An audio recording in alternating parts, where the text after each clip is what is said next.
আমার আঙ্কেল কাকির সাথে পারত না, কাকি আমাকে ইশারা দিয়ে তার ঘরের মধ্যে থাকতে থাকত। তার ঘরে যেতে আমার খুব ভয় করত। কিন্তু এক রাতে কাকি আমার রুমে এসে খাটে শুয়ে পড়লেন। অন্ধকারে আমি তাকে আমার বউ ভেবে সারারাত তার সাথে। আমার কাছে খুবই সুন্দরী আর কম বয়সী মহিলা ছিল আমার কাকি। আমার কাকিকে খুব সুন্দরী আর কম বয়সী মহিলা ছিল, যাকে দেখে প্রথম প্রথম আমার খুব লজ্জা করত। লজ্জায় তার সঙ্গে কোনো কথা বলতাম না। আমি তার সামনে মাথা নিচু করে নিজের পড়াশোনা করতে থাকতাম। কাকির সাথে বেশি কথা বলতাম না। কাকিমা আমার থেকে দূরে দূরে থাকত। কিন্তু জানি না কি এমন হয়েছে যে এক রাতে কাকি আমাকে নিজের ঘরে ডেকে নিল আর বলতে লাগল, আজকে আমার শরীর ঠিক মনে হচ্ছে না। যদি তুমি আজকে রাতে এখানে ঘুমাতে চাও তাহলে ঘুমাতে পারো। রাতে যখন আমি কাকির ঘরে ঘুমালাম, তখন লাইট বন্ধ করার সাথে সাথেই থাকি আমার সাথে। বন্ধুরা, মূল ঘটনাটি শুরু করার আগে তোমাদের কাছে ছোট্ট একটা রিকোয়েস্ট।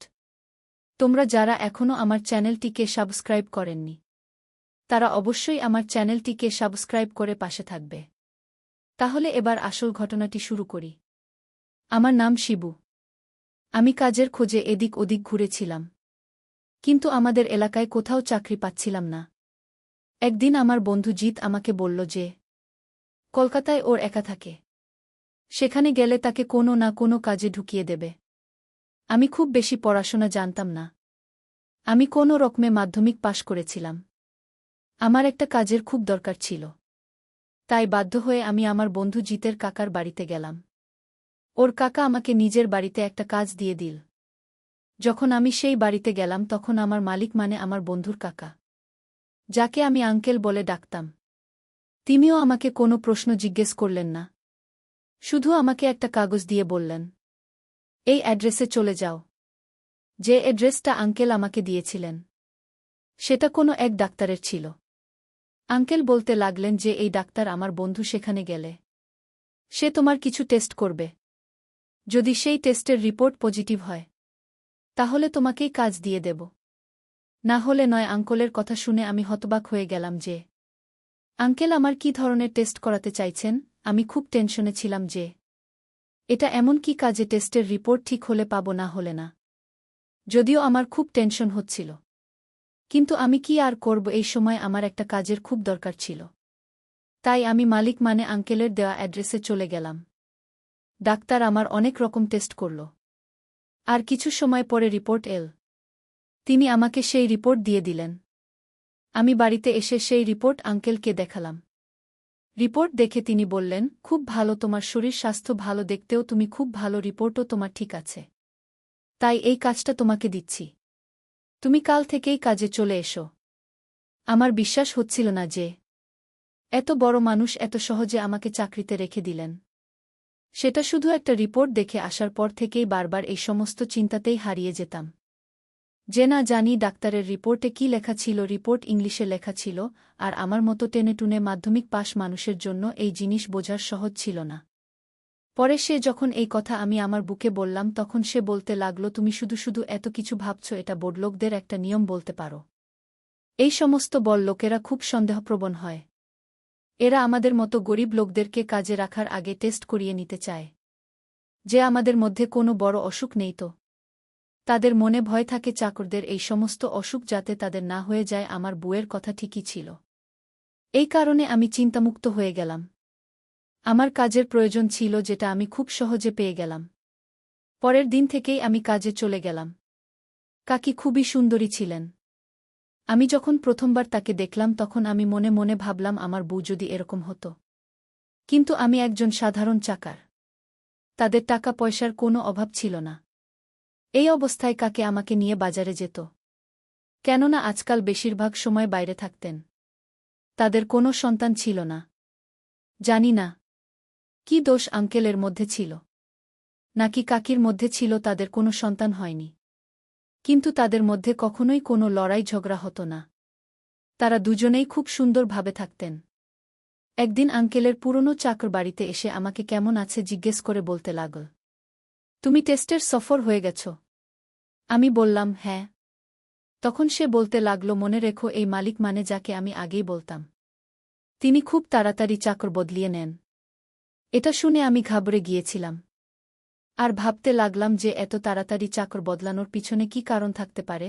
পুরনো চাকর আমাকে ভয় পাইয়ে দিয়েছিল। আমি বারবার এটাই চিন্তা করে যাচ্ছিলাম যে যদি আমার মালিক চাকরি থেকে বের করে দেন তাহলে আমার কি হবে। অনেক কষ্টে তো আমি এই কাজটা পেয়েছি। এখন যদি এটা আমার হাত থেকে চলে যায় তাহলে কি হবে। এই কারণেই আমি আঙ্কেল আর কাকিকে সমস্ত দিক থেকে খুশি রাখার চেষ্টা করতাম, যাতে তারা আমার উপর বিরক্ত না হয়। এটাই হল কাকি আমার উপরে খুব সন্তুষ্ট ছিলেন। একদিন তিনি আমাকে নিজের ঘরে ডাকলেন আর বললেন, তুমি যুবক মানুষ, নিজের পরিষ্কার পরিচ্ছন্নতার দিকে খেয়াল রেখো। আমার এই রকম চাকর পছন্দ যারা মালিকের মতোই সেজেগুজে থাকবে। এটা বলেই তিনি আমাকে ৫,০০০ টাকা দিলেন আর বললেন, এটা বেতনের বাইরে টাকা। এইটা তুমি শুধু নিজের উপরে খরচা করবে। কাকির কথা শুনে আমি খুব খুশি হয়েছিলাম। আমি আমার বউকে কিছুই না বলে পরের দিন একটা সেলুনে চলে গেলাম আর নিজেকে অনেকটা সাজিয়ে গুছিয়ে নিলাম। সাথে আমি অনেক জিনিসপত্র নিলাম, নতুন কিছু ড্রেস নিলাম। পরের দিন যখন আমি আনতে ঘরে গেলাম তখন কাকিকে দেখে হতবাক হয়ে গেল। সে আমাকে বলল, আজকে তোমাকে খুব ভাল লাগছে, সবসময় এরকমই থাকবে। নিজের প্রশংসা কার না ভালো লাগে। এই কারণে আমি একটু লজ্জা পেয়ে গেলাম। আমার বিয়ের ৪ বছর হয়ে গেছে, কিন্তু আমার বউ তো কাকের মতো সুন্দরী ছিল, আর না তো তার মতো ফ্যাশন করতে পারত। এই কারণে আমিও নিজের সাজসজ্জা নিয়ে কেয়ারলেস হয়ে গিয়েছিলাম। যে কোনো বড় যদি তার স্বামীর জন্য সাজে তাহলে সেটা স্বামীর ভাল লাগে, কিন্তু আমার বউয়ের মধ্যে এরকম কোনো ব্যাপারই ছিল না। বিয়ের দ্বিতীয় বছরে আমাদের একটা ছেলে হয়েছিল, কিন্তু জন্মের ৪ থেকে ৫ মাস পরে ওর নিউমোনিয়া হয়ে যায়। আরও আমাদের ছেড়েই দুনিয়া থেকে চলে যায়। তখন থেকেই আমার বড় দুঃখের সব সময় কান্না করতে থাকত। কিন্তু আমি পুরুষ মানুষ, আমারও কিছু ইচ্ছা আছে। আমি চাইতাম আমাদের আরও একটা বাচ্চা হোক, কিন্তু আমার বউ এমন ভয় পেয়েছিল যে বাচ্চার নাম শুনলেই চিৎকার চেঁচামেচি করতে থাকত। ওর মনে হতো যে আমাদের সমস্ত বাচ্চাই এরকম ৩-৪ মাস পরেই মরে যাবে। আমার থেকে সবসময় দূরে দূরে থাকত। তাই নিজের কাকিকে দেখে আমার উদ্দেশ্য অন্য রকম হতে শুরু করেছিল। কাকিকে মাঝে মধ্যে আমার সাথে এমন কথা বলত যাতে মনে হতো যে হয়তো কাকিকে আঙ্কেলকে খুব ভালোবাসে। পুরনো চাকর ও বলেছিল যে তাদের বিয়ে বাড়ির বছর হয়ে গেছে, যদিও তাদের কোনো সন্তান নেই, কিন্তু তারা দুজনে সবসময় হাসি খুশি থাকে। আঙ্কেল নিজের ব্যবসার কাজে ব্যস্ত থাকত, আর এদিকে কাকি নিজের ফ্যাশন আর পার্টিতে সবসময় ব্যস্ত থাকত। কিন্তু আমি লক্ষ্য করে দেখেছি যে কাকি আমাকে দেখলে কিছুটা খুশি হয়ে যেত। হয়তো তারা আমাকে ভালো লাগতে শুরু করেছে। আমিও কাকের সাথে প্রেমের স্বপ্ন দেখতে লাগলাম।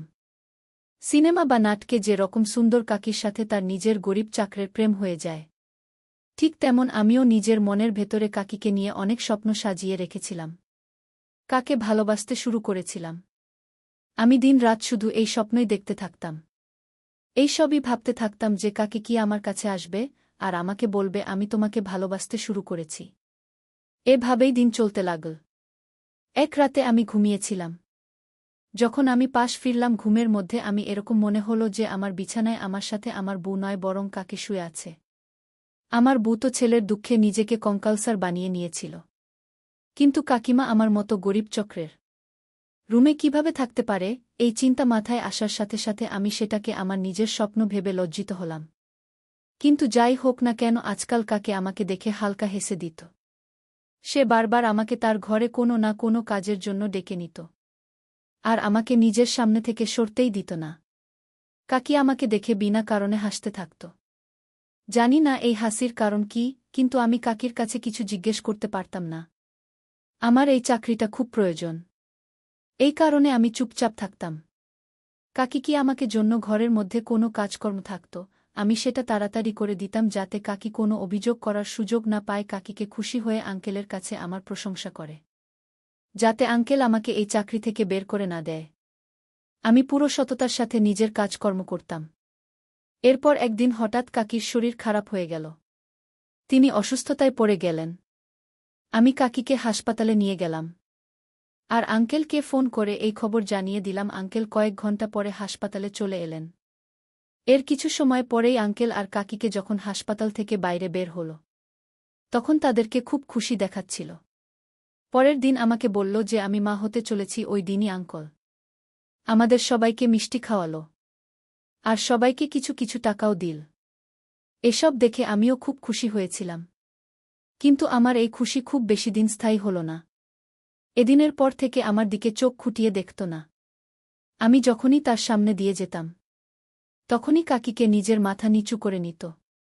না জানি তিনি কি করেছেন, তার বেশিরভাগ কাজকর্ম চাকরানি করে দিত।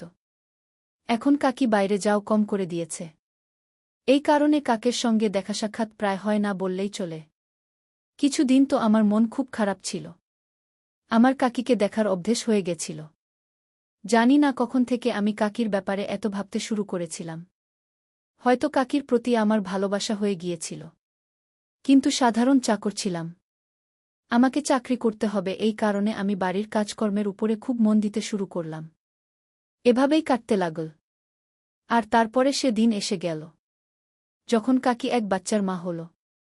কিন্তু আঙ্কেল এখন আগের মতো খুশি থাকত না। সে সবসময় টেনশনে থাকতে শুরু করেছিল। আমি বুঝতে পারছিলাম না যে আঙ্কেলের মধ্যে নিজের প্রথম সন্তানের খুশি কেন ছিল না। যখন আমি প্রথমবার বাবা হয়েছিলাম তখন আমি জেন হাতে উঠেছিলাম। কিন্তু আঙ্কেল খুব অস্বস্তিতে ছিল, যেন বাচ্চা নয়, তার বাড়িতে কোনো আতঙ্ক আসতে চলেছে। এক রাতে আঙ্কেল আমাকে নিজের ঘরের মধ্যে ডাকলেন আর বললেন, এই পুটলিটা নিজের কাছে রাখ। আর আমার বুঝে বাচ্চার জন্ম দিয়েছে, তুমি সেই বাচ্চার জায়গায় এই পুটলিটা রাখবে আর চুপচাপ ওই বাচ্চাটাকে উঠিয়ে নিয়ে চলে আসবে। এরপরে দূরে কোনো নদীতে ফেলে দিয়ে আসবে। আমি আঙ্কেলকে কখনো কোনো প্রশ্ন করিনি। এই কারণে আমি আজকেও এটা জিজ্ঞেস করলাম না যে আপনি যে সন্তানের আশায় পুরো 12 বছর অপেক্ষা করেছেন তাকে মারতে চাইছেন কেন। যাই হোক, আমি তার হুকুমের উপরে মাথা নাড়িয়ে দিলাম। কিন্তু আমি বারবার এই কথাটাই ভাবতে থাকলাম যে আঙ্কেল নিজের বাচ্চাকে কেন মারতে চাইছে। আমার হৃদয়ে এটা কোনো মতেই মানতে চাইছিল না যে আমি কোনো নিষ্পাপ বাচ্চার জীবন শেষ করে দিব। আমি খুব অস্বস্তিতে থাকলাম যে রাতে আমি কিভাবে করব। রাতের বেলা কি তার নিজের বাচ্চার পাশে নিয়ে বিছানাতেই ঘুমিয়েছিল। আমি লুকিয়ে লুকিয়ে তার ঘরে গেলাম। আমি চোখ বন্ধ করেছিল। আমি তাকে খুব ভালোভাবে তাকিয়ে তাকিয়ে দেখলাম কাকি এখনও খুব সুন্দরী লাগছিল। তার সুন্দর চেহারা দেখে আমার মন চাইছিল, কেননা যদি আমি বাচ্চা নদীতে না ফেলে দেই তাহলে সে আমাকে আমার চাকরি থেকে বের করে দেবে। আমি চুপচাপ আঙ্কেলের দেওয়া সেই পুটলিটা সেখানে রেখে বাচ্চাটাকে উঠিয়ে দিলাম। কিন্তু জানি না কিভাবে যেন কাকি জেগে উঠল। সে আমাকে দেখে হেসে দিল। কাকি সে রকমভাবে হেসে দিল যে এরকম সে আগে আমাকে দেখে হাসত। আমি বাচ্চাকে মধ্যে লুকিয়ে নিলাম। কাকি বাচ্চাকে আমার হাতে দেখে নিয়েছিল। তাই তো সে বলতে লাগল, তুমি কি একে মারতে চাইছে? আমি চুপচাপ হয়ে গেলাম। কাকে আবার আমাকে জিজ্ঞেস করল, তুমি কি এইসব কিছু তোমার আঙ্কেলের কথায় করেছ? তাই তো আমি হাতে নিজের মাথা নাড়িয়ে দিল। কাকি আমার দিকে তাকিয়ে বলতে লাগল, এই লোকটা খুবই নির্দয় মানুষ। আমি তোমার বিছানাতে এর কথাতে গিয়েছিলাম, কিন্তু এখন এই লোকটাই নিজের কথা থেকে পিছিয়ে গিয়েছে। এখন এই বাচ্চা চাই না। কাকির মুখে এই কথা শুনে আমি চমকে উঠলাম আর বললাম, আমার ঘরে আর আপনি আমার হতভম্ব ভাব দেখে। কাকি বলতে লাগল, তোমার আঙ্কেল এই বাচ্চাকে এই কারণে মারতে চাই যে সে এই বাচ্চার বাবা না। কিন্তু তুমি কেন মরতে চাইছ? তুমি তো এই বাচ্চার বাবা। এই কথা শুনে আমার তো হুঁশ উড়ে গেল। আমি একজন সাধারণ চাকর, আমি বাচ্চার বাবা কিভাবে হতে পারে? আমি আজকে বললাম, আপনি মিথ্যা কথা বলছেন। আপনি নিজের বাচ্চাকে বাঁচাতে চান, এই কারণে আপনি আমাকে এই বাচ্চার বাপ বানিয়ে দিচ্ছেন যাতে আমি একে জীবিত ছেড়ে দিই। আমি একজন সাধারণ চাক। আমি তো কখনো আপনাকে সাথে কিছু। আমার এই কথা শুনে কাকে হাসতে লাগল। এর পরে কাকি বলেই বাচ্চাকে নদীতে ফেলে না, কেননা এই বাচ্চার বাবা তোমার আঙ্কেল না, বরং তুমি। কেননা তুমি আমাকে। আমি কয়েক রাত তোমার বড় হয়ে তোমার বাড়িতে তোমার ঘরে ছিলাম।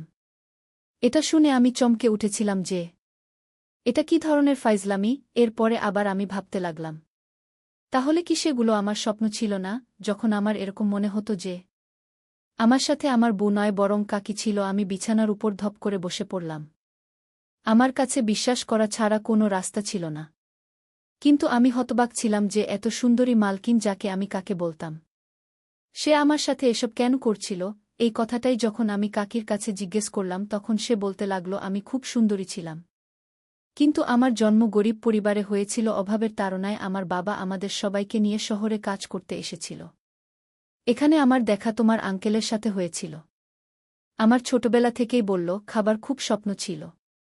যখন তোমার আঙ্কল আমাদের বাড়িতে আমার সম্বন্ধ পাঠাও, তখন আমি তাড়াতাড়ি করে হ্যাঁ বলে দিয়েছিলাম, কেননা আমি খুব তাড়াতাড়ি বড়লোক হতে চাইতাম। আর আমার বাবা মা বড়লোক ছেলে দিকে হ্যাঁ বলে দিল। এরপরে তোমার আঙ্কেলের সাথে আমার বিয়ে হয়ে গেল। তোমার আঙ্কলকে বিয়ে করার পরে আমার স্বপ্ন তো পূরণ হয়ে গেল।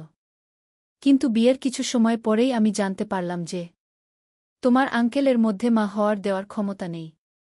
সে আমার বলার পরে অনেক চিকিৎসা করিয়েছিল, কিন্তু কোনো ডাক্তারের এত সম্পত্তি থাকার পরেও একে খুশি দিতে পারেনি। কিন্তু আমি মা হতে পারতাম। এই কারণে তোমার আঙ্কেল একটা প্ল্যান বানানো যে কোনো উপায়ে নিজের সম্পত্তির উত্তরাধিকার চাইত। এই কারণেই সমস্ত কিছু করার জন্য তৈরি ছিল। তারপরে নিজের চাকরদেরকে নিজের উদ্দেশ্যে টার্গেট বানিয়ে নিয়ে এই কারণেই সে সবসময় চাকর রাখার আগে তাদের টেস্ট করাত, যাতে সে আগেই জানতে পারে যে সে জন্ম দেওয়ার যোগ্য কিনা। যদি সেই চাকর যোগ্য প্রমাণিত হতো, তাহলে সেই চক্রের সাথে নিজের স্ত্রীকে। কাকির কথা শুনে চমকে উঠলাম, কিন্তু আমি চুপ ছিলাম। কাকে আমাকে আরও বলতে লাগল, উদ্দেশ্য সফল করার জন্য তোমার আঙ্কেল অনেক চাপে রেখেছিল, কিন্তু কাউকেই আমার পছন্দ হয়নি যাকে আমি আমার ভালোবাসার যোগ্য মনে করতাম। এই কারণে তোমার আঙ্কল অনেক চাকর বদলাল। এরপরে গিয়ে আমার তোমাকে পছন্দ হয়। তুমি সেই মানুষ